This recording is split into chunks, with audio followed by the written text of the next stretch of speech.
안녕하십니까. 법무법인 율촌의 ESG 연구소장을 맡고 있는 이민호입니다. 많은 분들이 오늘 콘서트에 참석해 주신 것 대단히 감사드립니다. 오늘 행사는 제3회 환경보건 콘서트 행사입니다. 환경부가 주관을 하는 행사이고요. 제가 하는 ESG에 대한 강의와 그리고 탄소 중립에 관한 신동원 박사님의 강의로 구성되어 있습니다. 이어서 질의응답이 있겠습니다.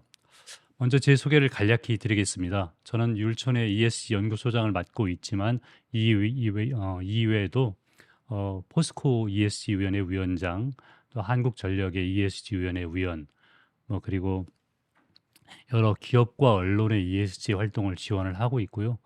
정부에서도 민관합동 ESG 정책협의회 위원으로서 정부에 지원을 좀 하고 있습니다.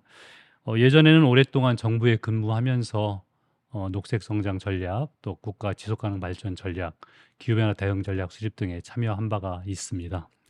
그럼 지금부터 제가 하는 강의 ESG가 바꾸는 세상이란 주제의 제목을 가지고 한번 강의를 진행을 하도록 하겠습니다. 그 전과 한번 보여주시겠어요?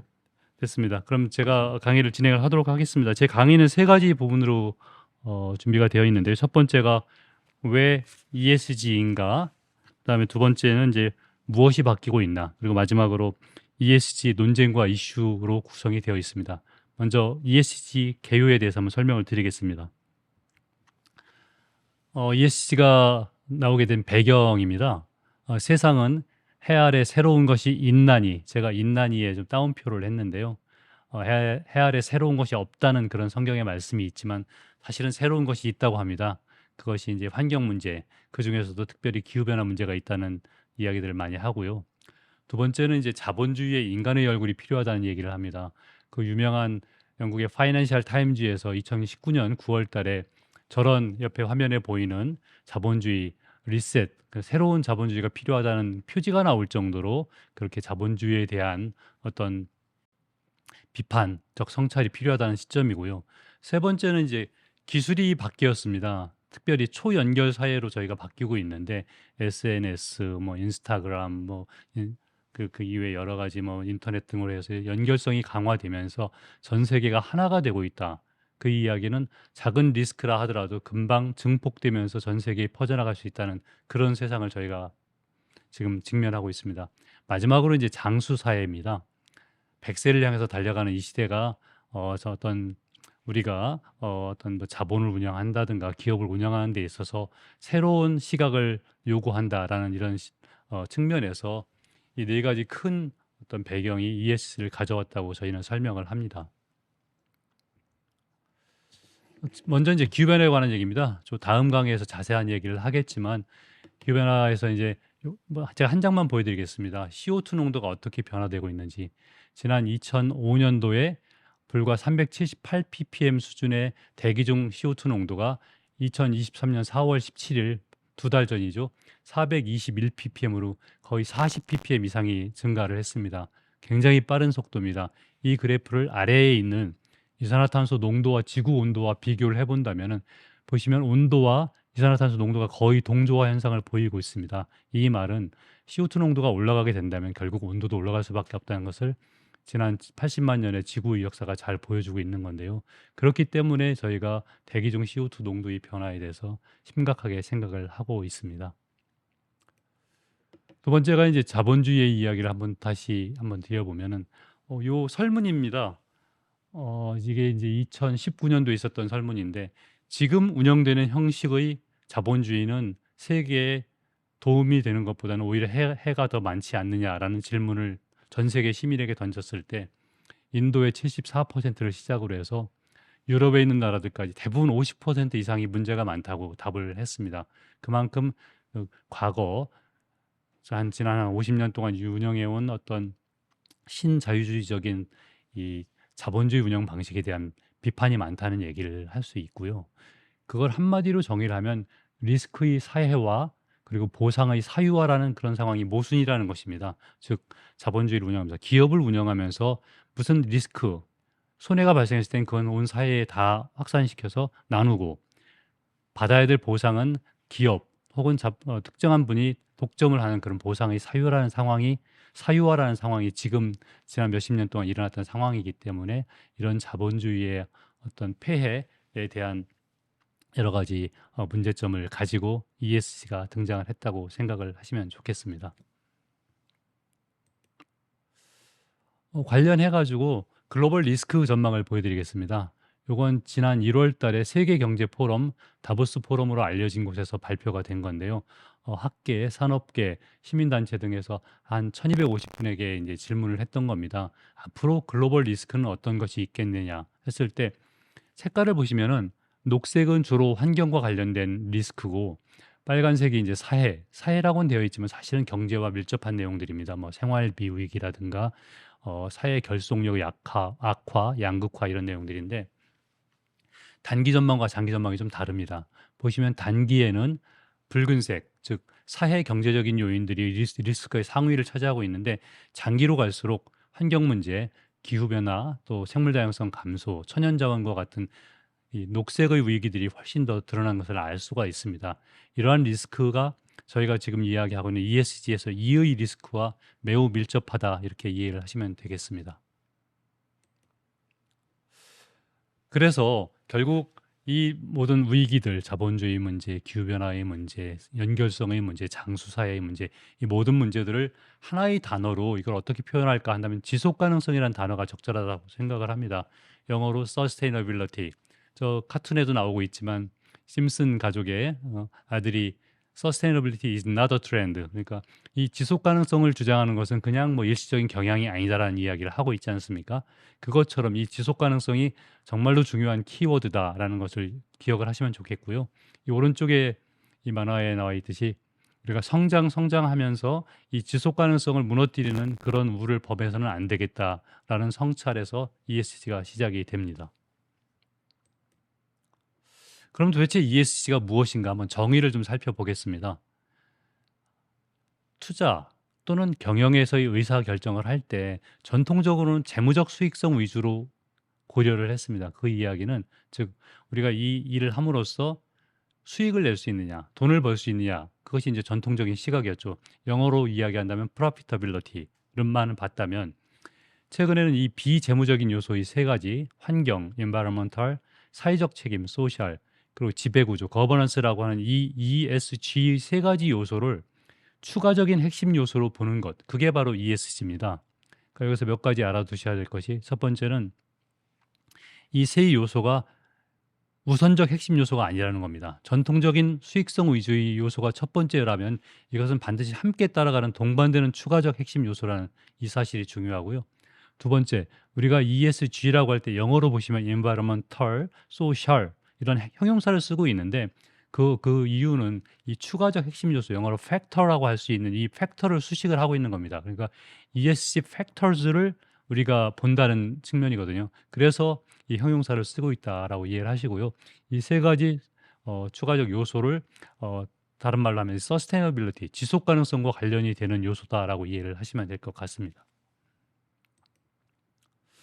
ESG가 어디서 시작됐느냐? 투자 분야에서 시작이 됩니다. 1990년대에 지금 저희 이 화면에서 오른쪽 위에 보면은 서스테이너블 디벨롭먼트, 지속 가능한 발전이라는 개념이 1990년대 전 세계에 퍼집니다. 사실상 지도 이념처럼 누구도 부정하지 않는 이념이 되었는데 이건 대부분 이제 국가, 정부 차원에서 진행이 되었던 논의입니다. 이것을 2000년에 그 당시 유엔 사무총장이었던 코피 아난 사무총장께서 기업 차원으로 확장을 하자 해서 유엔 글로벌 컴팩트라는 어떤 운동을 시작을 합니다. 기업들이 인권, 노동, 환경 그리고 반부패 측면에서 우리는 이렇게 투명한 경영을 하겠다는 약속을 하자는 운동인데요. 그게 유엔 글로벌 컴팩트. 제가 오늘 아침에 확인해 보니까 현재 한 2만 거의 3천 개 정도의 전 세계 기업들이 이 유엔 글로벌 컴팩트 운동에 참여를 하고 있습니다. 근데 그 중에서 특별히 투자, 금융 쪽 회사에 대한 권고를 좀 고민을 하기 시작합니다. 그래서 2005년도에 나오는 보고서가 이 왼쪽에 나온 Who Cares Wins, 우리말로 번역을 하면 배려하는 자, 주의를 살피는 자가 이긴다 이런 뜻인데요. 그 보고서가 나오는데 그 보고서에 최초로 ESG라는 단어가 쓰여집니다. 보시면 분석, 자산 관리, 또 증권 중개 분야에서 환경, 사회 지배구조 문제를 잘 통합하도록 하는 금융업계에 대한 권장 사항이다 해서 이 보고서가 나오는데, 이것이 사실상 ESG의 시초다라고 이해를 하시면 좋을 것 같습니다. 즉 ESG는 투자 쪽에서 시작을 한 겁니다. 실제 ESG라고 할 때 그럼 ESG가 무엇이죠? 구체적으로 보시면 환경 쪽에서 바라보는 구체적인 요소들이 있습니다. 예를 들면 환경에는 환경 경영 체계를 갖추고 있느냐, 어떤 기업이, 또 기후변화 대응은 잘하고 있느냐, 온실가스는 잘 관리하고 있느냐, 오염은 줄이고 있느냐, 뭐 자원 이용에 있어서 뭐 재활용은 많이 하고 있느냐, 에너지, 물리용 효율화 이런 내용들이 환경적 요소고요. 사회적 요소에는 근로자에 대한 인권, 건강, 뭐 양성평등, 소비자 이슈도 들어가겠죠. 그다음에 대기업이라면 협력사가 있을 테니까 협력사와의 동반 성장, 그리고 뭐 개인정보 보호 등과 같은 여러 요소들이 사회에 들어있고요. 마지막으로 이 지배구조에는 사실상 우리말로 번역하기에 투명 경영이라고 번역하면 가까울 것 같습니다. 제3자가 보기에 상당히 투명하게 하는 경영들, 그렇게 하기 위해서 윤리준법 경영을 하고 있느냐, 이 사회는 경영으로부터 독립되어 있느냐, 감사는 제대로 운영되고 있느냐, 특히 소수 주주 권리는 보호되고 있는가, 이런 것들을 바라보는 것이 지배구조의 세부 요소가 되겠습니다. 그래서 이 ESG의 이제 어떤 우리가 이제 운동장이라고 하는 ESG 운동장에서 중요한 그 플레이어들이 있는데요. 누구냐면, 제가 투자에서 시작됐다고 했으니까 투자자가 가장 중요합니다. 이 투자자가 누구냐? 우리가 개인 투자자도 있지만 기관 투자자, 큰 투자자들이 뭐 우리로 따지면 국민연금이라든가 그 세계적으로는 블랙록과 같은 투자사들, 이런 투자자가 가장 중요하고요. 투자는 누구에게 투자하느냐? 기업에게 합니다. 즉 이 기업이 투자의 대상으로서 이제 ESG 경영을 해야 됩니다. 투자는 ESG 투자를 하는 거고요. ESG 경영을 하는 방식은 ESG 투명 경영을 하기 위한 ESG 위원회를 구성한다든가, ESG와 관련된 리스크를 줄이고, 또 ESG를 활용해서 비즈니스 기회가 생길 수 있습니다. 그래서 ESG 기회도 최대로 활용하는 것, 이런 것들이 이제 ESG 경영의 모습인데, 이러한 ESG 경영을 잘하고 있는 것을 보여주는 방식이 이겁니다. 데이터로 보여줘야 된다. 그리고 그것을 대외적으로 소통을 해야 된다. 그 소통의 방식이 여기 쓰이는 ESG 공시가 대표적인 건데요. 이런 것들을 통해서 ESG 경영을 하고 있다는 걸 보여줘야 됩니다. 근데 보시면 1번 투자자와 2번 기업 간에 이제 있는데, 그럼 이 투자자 입장에서 전 세계에 수만 개의 기업이 있는데 그 각 기업에 대한 ESG 정보를 어떻게 알 것이냐, 다 분석할 것이냐, 어렵죠. 그래서 중간 3번 평가사가 낍니다. 이 평가사는 전문적으로 이 기업 수만 개에 대해서 ESG만, 그 요소만 가지고 평가를 해주는 회사입니다. 그리고 데이터를 가지고 있습니다. 그 평가 데이터를 이 투자자가 구매를 하는 겁니다. 필요한 회사에 대해서 구매를 해서 이제 분석을 하게 되겠죠. 그 이제 세 번째 플레이어가 평가사고요. 네 번째 플레이어가 정부입니다. ESG에 대한 규제, ESG 공시에 대한 규칙 정하는 것, 뭐 이런 것들이 되고요. 마지막으로 이제 이해관계자, 직원들, 소비자, 협력사, 소액주주, 지역사회 모두가 다 중요한 플레이어라고 보시면 되겠습니다. 자, 제가 ESG에 대한 개요를 설명을 드렸습니다. 그럼 도대체 ESG가 도입된 다음에 무엇이 바뀌고 있는지를 설명드리겠습니다. 맨 먼저 이제 시민들, 국민들이 ESG를 인식을 합니다. 이건 ESG 기사 노출 수를 제가 한번 뽑아본 건데요. 5월 달에 제가 분석을 해봤습니다. 쭉 보시면 밑에가 2019년 이게 이제 4월, 7월, 10월, 2020년 1월, 4월, 7월 이렇게 분기별로 지금 분석을 합니다. 근데 2020년 10월 이때까지는 분기별 기사 노출 수가 불과 한 뭐 수백 개, 2, 300개 수준으로 머뭅니다. 근데 이것이 2010년 가을부터 급증을 하죠. 이때부터 ESG에 대한 관심이 우리나라에서 급증을 합니다. 그래서 분기별 뭐 노출수가 3,000개 근처에 계속 유지를 하고 있고요. 그것이 지금까지 유지가 되고 있고, 지금 제일 마지막 요 점은 좀 낮은 것처럼 보이지만 이것은 이제 분기의 중간에 있기 때문에 그렇고, 이번 분기가 끝나면 아마 뭐 2,500, 3,000개 수치를 찍게 되지 않을까 싶습니다. 즉 시민들이 ESG를 알게 되고 기업들이 ESG가 무엇인지를 알게 되었습니다. 두 번째는 원래 ESG 목적 그대로 금융 그리고 투자자가 변화하고 있습니다. 지난 뭐 2년 정도 지난 이야기인데요. 머로 소달리라고 하는 투자 자문사에서 전 세계 41개 글로벌 기관 투자자들에게 질문을 했습니다. 여러분들은 투자를 할 때 ESG 리스크, ESG 기회를 고려해서 투자 결정을 하셨습니까? 라는 질문을 던졌을 때 100%가 네, 그렇습니다라고 답을 합니다. 이 이야기는 그만큼 ESG에 대한 어떤 인식이 높아졌고 투자 결정에서 중요한 요인이 되었다는 거죠. 그럼 ESG의 많은 요소 중에 어떤 요소를 제일 중요하게 보았습니까? 라고 했을 때 그게 여기 밑에 있는 건데, 첫 번째가 기후변화입니다. 86%가 기후변화 요소를 중요하게 봤다고 얘기를 하고요. 두 번째가 기업의 평판적 요소, 세 번째가 기업의 어떤 인적 관리, 뭐 이런 순서로 나가고 있습니다. 역시 가장 중요한 것은 클라이밋 체인지, 기후변화가 되겠습니다. 대표적인 어떤 투자자로서 하나의 사례를 들어보겠습니다. 이분은 블랙록이라고 하는 세계적인 자산 운용사의 회장인 레리 핑크라고 하는 분입니다. 이 레리 핑크라는 분이 매년 연초에 각 자기들이 투자하고 있는 기업들, 그리고 이 자산 운용사에 돈을 맡긴 고객들한테 서한을 보냅니다. 그 서한의 제목들을 제가 좀 뽑아왔습니다. 2020년도부터 이분이 쓰는 서한의 이 주제어들이 이렇게 나옵니다. 첫 번째, 동그라미 쳐놓은 서스테이너빌리티, 지속 가능성이 블랙록의 새로운 투자 기준이다라고 아주 크게 썼죠. 그래서 지속 가능성, 2021년에는 넷제로라는 것은 다른 말로 탄소 중립입니다. 그러니까 기후변화에 관한 이슈들, 이런 이야기들을 계속 하고요.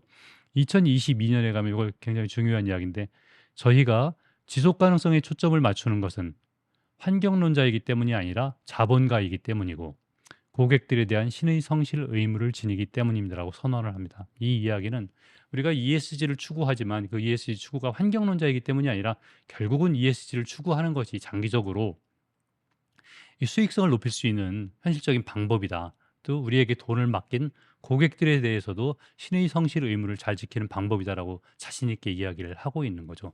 2023년 서한에는 그런 키워드는 빠졌지만 미래에 대한 이야기를 계속합니다. 결국은 아까 제가 말씀드렸던 이 장수사회에 대한 어떤 은퇴자들의 어떤 기대치, 뭐 이런 것들을 다 반영을 하고, ESG 없이는 이 지속 가능성, 미래에 대한 대비가 없다는 것을 함의로서 잘 보여주고 있습니다. 우리나라도 비슷하겠죠. 이 KB금융, 또 우리은행, 신한금융 다 비슷한 건데요. 다 ESG 투자를 핵심 어떤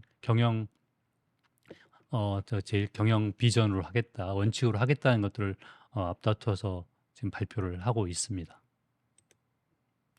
실제로 국내 어떤 그 금융권에서 ESG 금융을 얼마나 지금 잘 활용하고 또 보급하고 있는지를 보여주는 표인데요. 이건 작년 기준입니다. 연도별 ESG 금융 유형인데, 보통 ESG 금융이라고 하면 ESG 대출, ESG와 관련된 투자, 또 ESG 금융 그 상품, 채권 이런 것들인데 2017년도부터 꾸준히 증가를 합니다. 그래서 2021년도에 들어가면 2017년도에 한 4배 가까이 증가를 하고요. 2022년 6월 기준으로 510조 원. 이게 연말까지 간다면 아마도 거의 뭐 10조 원이 되지 않았을까? 아니, 10조가 아니죠. 1000조 원이 되지 않았을까 생각이 되는데, 그 정도로 국내 ESG 금융이 꾸준히 증가를 하고 있습니다. 경영 측면에서도 한번 보겠습니다. 제가 1번 투자에 대해 2번이 ESG 경영이라고 했는데, ESG 경영이 지금 대세화하고 있습니다. 상장 법인들, 큰 기업들 중심으로 기업마다 ESG 위원회를 도입을 하고요. ESG 경영 보고서, 지속 가능 경영 보고서라고도 불리우는 ESG 경영 보고서 발간이 확산되고 있습니다. 뭐 많은 기업들, 특히 대기업들은 거의 다 하고 있다고 보는데, 여기 보시면 왼쪽에 있는 건 경영자 총회에서 지난 5월 달에 제1 ESG 경영위원회를 개최하고 있는 그런 모습이고요. 오른쪽의 사진은 대한상공회의소 주관으로 해서 각 기업들이 ESG 정신을 우리가 가지고 운영을 하겠다고 하는 신기업가 정신 선포식을 하는 그런 장면이 되겠습니다. 이제 ESG 경영은 국내에서 특히 대기업 중심으로 또 중견기업 중심으로 대세화하고 있습니다. 또 중요한 건데요. ESG가 제도화하고 있습니다. 제도화한다는 이야기는 국가가 관여를 한다는 얘기겠죠. 대표적인 것이 EU가 되겠습니다. 잠깐 제가 EU를 설명을 좀 드리면, 이 오른쪽에 왼쪽에 이 여자분 폰데어 라이엔이라고 하는 EU 집행위원회 위원장입니다. EU에서 집행위원회라는 것은 마치 연방 정부의 역할을 하고 있는 거고요. 여기에 위원장이라는 것은 EU의 대통령, 연방 대통령 정도 된다고 이해를 하시면 좋을 것 같습니다. 임기가 있는 분인데 2024년까지 임기를 가지고 있는데 이분이 현재 하면서 가장 중요한 EU의 아젠다, EU의 의제로서 하고 있는 것이 이겁니다. EU 그린딜, 유로피안 그린딜이라고 하는 어떤 정책을 가지고 있는데 이게 제1번 정책인데 그 정책이 뭐냐면 환경 정책이면서 지속 가능한 미래를 향한 경제 정책입니다. 그러니까 환경과 경제를 통합한 정책이 EU 그린딜인데 EU 그린딜의 내용들을 잘 보시면 기후변화에 대한 대응들, 환경 오염에 대한 대응들, 순환 경제라고 불리우는 자원 순환에 관한 이야기들, 그다음에 이제 스마트 모빌리티와 같은 어떤 이 디지털 트랜스포메이션 이런 내용들이 들어 있는데 그런 것들이 EU 그린딜의 가장 중요한 내용입니다. 이 그린딜을 통해서 유럽이 다시 한번 경쟁력을 회복하고 그다음에 이제 미래를 대비한다는 어떤 국가 EU 전체의 전략인데 이걸 하기 위해서 상당히 많은 돈이 필요합니다. 이쪽 분야로 재원이 필요한데 그걸 하기 위해서 전환 자금 조달이라고 제가 이 붉게 동그라미 쳐놓은 이 내용이 이제 그린 파이낸싱을 하기 위해서 EU가 전략적으로 노력을 하는 건데요. 그 내용이 바로 뒤에 ESG와 관련이 됩니다. 이 ESG 쪽으로 금융을 들어오게 함으로써 그 돈이 바로 EU 그린딜에 필요한 수조 달러의 돈을 수조 유로죠. 유로의 돈을 확보를 하겠다는 그런 전략을 가지고 있는 거고요. 그래서 EU가 지금 만들고 있는 ESG 규범들 여러 규범들은 사실은 EU의 그린들과 상당히 밀접한 관련이 있다라고 이해를 하시면 좋을 것 같습니다. 규범의 내용을 몇 가지를 보시면 공시 측면, 기업의 공시 측면에서는 금융기관에 대해서는 지속가능 금융공시법이라는 법을 만들었고요. 기업들, 일반 기업에 대해서는 지속가능성 보고 지침, 이 보고 지침을 실제로 이행할 수 있도록 돕기 위해서 지속가능성 보고 표준이라는 것들도 만들었습니다. 이런 지속가능 금융이라는 단어를 쓸 수 있을 때 제대로 쓰고 있는지를 확인할 수 있도록 일종의 분류 뭐랄까요? 틀을 만들었는데 그 분류 틀이 그린 텍서너미, 녹색 분류 제도라는 게 첫 번째 나왔고요. 최근에 논의되고 있는 것은 사회적 측면의 텍서너미, 사회적 분류 제도라는 것들에 대한 논의도 좀 진행이 되고 있습니다. 아직은 이건 안 만들어졌고요.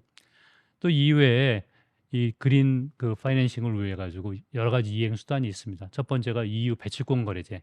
이건 벌써 한 20년 가까이 운행이 되고 있고요. 탄소 국경 조정 제도가 최근에 도입이 돼서 10월 달부터 시작이 됩니다.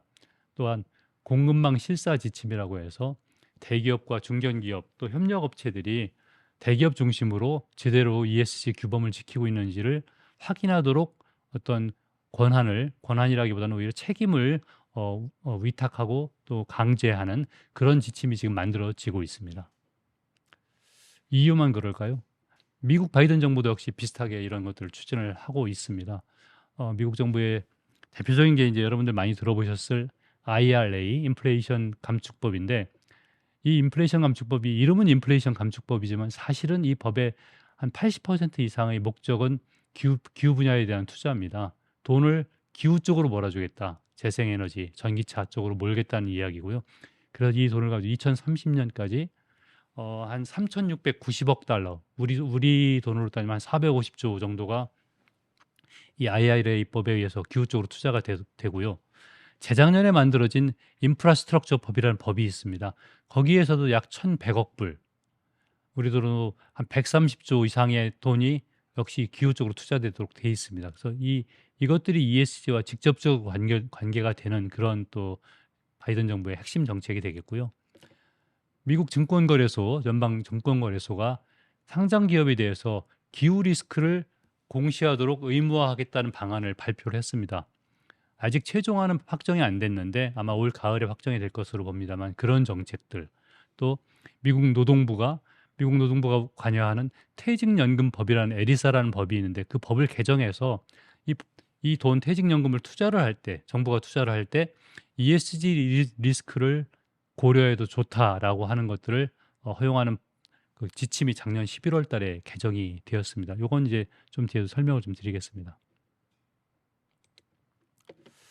우리나라도 또 ESG 제도화에 당연히 나섭니다. EU, 미국에 이제 저희가 뒤떨어지면 안 되겠죠. 그래서 정부가 관계부처 합동으로 작년 12월 달에 기업 경쟁력 제고와 지속가능 경제 구축을 위한 ESG 인프라 고도화 방안이라는 정책을 발표를 합니다. 그래서 크게 ESG 공시제도 정비 1번, 2번에 중소 중견기업 지원, 또 ESG 투자 활성화, 정보 인력 지원, 공공부문의 ESG, 그다음에 이를 위한 추진 체계 정비 등 이 모든 것을 담은 제도화를 지금 정부에서도 추진을 하고 있습니다. 제가 마지막으로 이제 ESG와 관련된 글로벌 논쟁 또 이슈 몇 가지를 정리를 해보겠습니다. 첫 번째는 이제 이런 이슈가 있습니다.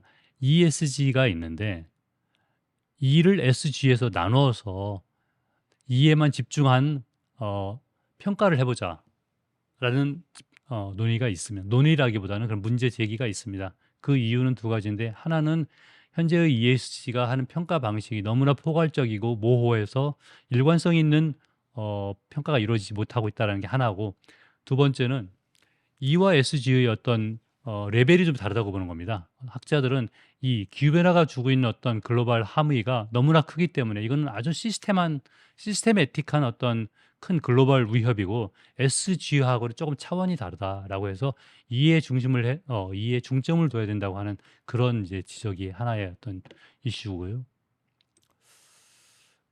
그래서 이제 또 하나 구체적인 사례로 보면 이제 잘 아시는 테슬라 전기차를 만들죠. 굉장히 그 기후 시대에 적합한 좋은 ESG 회사일 것 같은데, S&P라고 하는 평가 기관의 ESG 지수 거기에 들어간다는 것은 상당히 좋은 ESG 회사라는 건데, S&P 지수에서 퇴출을 당합니다. 그러니까 일론 머스크 그 테슬라의 회장이 얘기합니다. 가짜 사회정의 전사들에 의해서 ESG가 무기화가 됐다. 화석연료 석유 회사인 엑손이 ESG 부문 세계 10위에 듣는데 우리는 500대 안에도 못 드는, 이게 말이 되느냐라는 지적을 하죠. 그랬더니 S&P에서는 그게 아니고 이런 다른 이유, 기후변화 문제가 아니라 다른 이유 때문에 우리가 이것들을 줄인 겁니다. 뺀 겁니다라고 이제 얘기를 하죠. 그만큼 이제 다른 이유라는 게 인종차별 문제, 뭐 근로조건의 열악성, 뭐 안전성 이런 이야기이기 때문에 기후변화와는 좀 다른 이슈거든요. 그러니까 이제 일론 머스크는 이해하지 못하는 이제 그런 게 ESG의 어떤 다른 평가 요소가 있다는 것을 좀 드러낸 그런 계기가 되는 거고요. 미국 의회에서 지난 3월 달에 이런 일이 있었습니다. 아까 말씀드린 노동부의 그 에리사라고 하는 그 지침을 개정을 하니까 그러한 신투자 지침이 무효화되어야 된다고 해서 미국 상하원에서 통과가 됩니다. 법안 무효. 그랬더니 바이든 대통령이 취임 이후 3년 만에 처음으로 제1호 거부권을 이거에 대해서 행사를 합니다. 안 돼. 해서 결국 상하의원 통과했지만 결국 거부권 때문에 이제 지침은 그러니까 그 법은 무효가 됐죠. 그래서 결국 노동부의 ESG 신지침이 살아있는 이 정도로 이제 그런 이슈가 있습니다. 대표적으로 이제 ESG가 이 미국에서 이제 큰 이슈가 됩니다. 미국은 공화당과 민주당의 시각차가 큰데, 특별히 기후변화에 대한 시각차, 공화당은 기후변화가 인위적인 원인이 아니다라고 하는 사람들이 많이 있고요. 두 번째가 기업 운영에 있어서 이 DEI, Diversity, Equality and Inclusion이라고 하는 단어인데, 어떤 소위 평등을 지나치게 중시하는 것, 성평등, 성소수자에 대한 어떤 권리 주장 이런 것들을 너무 중시하는 것이, 그게 무슨 기업의 수익성과 관련이 있느냐고 하는 공화당의 굉장한 문제의식이 있습니다. 그래서 그걸 둘러싸고 미국에서는 이 빨간 주, 이게 다 이제 공화당 주인데요. 그런 그 주에서는 ESG 투자를 제한해야 된다는 주장이 있고, 이 파란 주, 민주당 주인데 이 민주당 주에서는 ESG를 적극 고려해야 된다는 법안들이 되어 있는 아주 색깔로 선명하게 그 구별되는 이제 진영 논리가 지금 큰 문제가 되고 있습니다. 실제로 글로벌 차원에서 특별히 작년에 이제 우크라이나 전쟁 이후에 ESG가 혹시 퇴조하는 것이 아닌가 하는 지적이 있었습니다. 그러면서 그 얘기했던 것이 ESG 펀드에 돈이 많이 줄어들고 있다라고 하는 지적이 있었습니다. 제가 이 그래프를 보여드리면, 이게 이제 지속가능 펀드라고 해서 녹색이 ESG 펀드라고 이해를 하시면 되겠습니다. 작년 2022년 이후에 실제로 줄어들었습니다. 이렇게 줄었죠. 이걸 보면서 야, ESG 펀드에 돈이 줄었다, ESG 퇴조야라고 이렇게 지적을 하는데, 그럼 다른 펀드는 어떠냐? 그러니까 소위 옛날부터 운영했던 일반 펀드는 보시면 알겠지만 더 많이 줄었습니다. 즉 이것은 ESG냐 BESG냐의 문제가 아니고, 모든 펀드들, 즉 세계가 불안하니까 어떤 투자에 대한 어떤 것들이 굉장히 위축되어 있는 모습을 보여주는 것이죠. 그러니까 ESG에 대한 태도라고 보는 것은 합당치 않다, 이렇게 보시면 되고요. 이제 공시에 대한 표준화라는 것들을 한번 말씀을 드리고 싶습니다. 공시라는 게 여기 정리가 되어 있는데, 사업 내용이나 재무 상황, 영업 실적 등 기업 내용을 투자자 등 이해관계자에게 이제 알리는 제도가 공시입니다. 그래서 공시의 표준화가 참 중요합니다. 중구난방으로 하면 안 됩니다. 그래서 이제 이 공시를 표준화하기 위해서 민간 국제 지속 가능성 기준위원회가 만들어져서 이건 전 세계 회계 기준을 만들었던 곳인데요. 거기서 전 세계 지속 가능성 공시 기준을 만들려고 하는 것들이 ISSB가 하는 거고요. EU는 별도로 ESRS, 아까 얘기한 기업 지속 가능성 보고 지침을 하기 위한 표준을 이미 초안을 만들어냈고요. 미국은 이 증권거래소에서 이 기후 공시라고 하는 것들을 지금 추가를 하고 있는 작업을 하고 있습니다. 여기 마지막 슬라이드입니다. 이제 저희가 이제 ESG 중요한 것도 잘 알고 ESG 확산돼야 된다는 것도 압니다. 근데 이제 ESG를 하면서 좀 사실은 이제 그런 유혹이 있죠. ESG를 잘하고 있는 것처럼 보이고 싶은 유혹들. 그런 것들이 이제 ESG 워싱으로 이어집니다. ESG 워싱이라는 것은 원래 그린 워싱이라는 용어에서 파생이 된 건데요. ESG 경영을 시행한다고 하지만 사실이 아니거나 허위죠. 그러니까 또는 매우 과장해서 포장하는 홍보나 마케팅 같은 것들을 ESG 워싱이라고 할 수 있겠습니다. 규제되어야 됩니다. 이게 왜 규제가 안 되면은 제대로 하고 있는 ESG 기업하고 그렇지 않은 데고 구별을 할 수가 없습니다. 소위 옥석이 구별되지 않기 때문에 이거에 대해서는 어느 정도 규제가 반드시 필요하고요. 최근에는 이 ESG 워싱을 했다고 해서 특히 미국, 유럽에서는 법적 소송이 빈번하게 일어나고 있기 때문에 우리 기업들도 이 문제는 항상 유의해야 되겠다라는 말씀을 드리겠습니다. 네, 제 강의는 여기까지 하도록 하겠습니다. 감사합니다.